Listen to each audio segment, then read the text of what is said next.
We recently were discussing the function y equals 1 over x squared and the fact that this feature in the middle, where it goes up like a chimney, can be described by the statement, the limit as x approaches 0 of 1 over x squared equals infinity.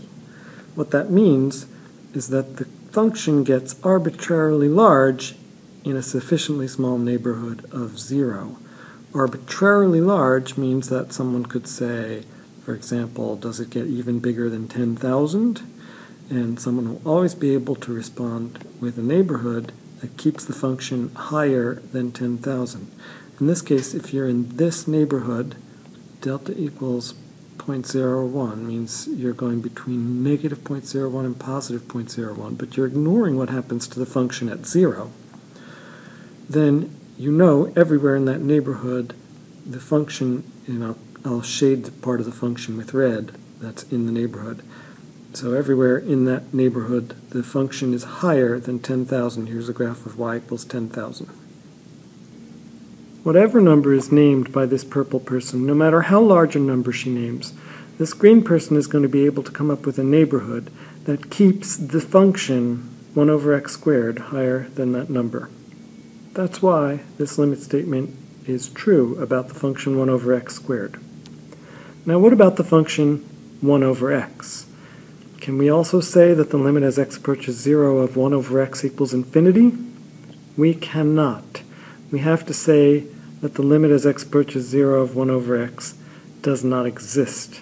And the reason is that if we pick any neighborhood of 0, no matter how small that neighborhood is, yes, there will be places, I'll shade them in red, where the function is arbitrarily large, but there will also be, I'll shade those, parts of the function that have negative values. So we cannot find a neighborhood that keeps the function values higher than an arbitrarily large number, because that any neighborhood is always going to have negative values in it. Now, wouldn't it be nice if we could just take half of the neighborhood? Then we can make a statement about what's true of the function just on the right side. So what if I erase half of the neighborhood? Now I can say, within this special one-sided neighborhood, just to the positive side of 0, the function grows arbitrarily large. And that would be a true statement. And wouldn't it be nice if we could just write a notation where I put a little positive sign just as a superscript following the 0 to indicate this is a one-sided neighborhood. We're looking at the limit as x approaches only from the right side.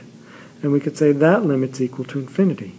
And then we would be able to also say, as we approach from the left side, the limit is negative infinity. All right. These are called one-sided limits, and that is really the way people write them. And now that we've introduced one-sided limits, we retroactively name the ordinary limits we've been using two-sided limits. So this is an example of a two-sided limit. How do we know it's a two-sided limit? There's no superscript following the 0. That makes it a two-sided limit. Let's look at a specific case of one-sided limits to illustrate this with limits that actually do exist. Take this piecewise function. It's equal to x plus 1 to the left of 3 and 5 minus x to the right of 3, and I want to figure out the limit as x approaches 3. First, x is approaching 3 from the left.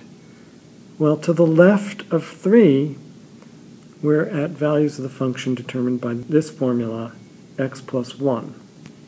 So the limit as x approaches 3 from the left of f of x would be 3 plus 1, or 4.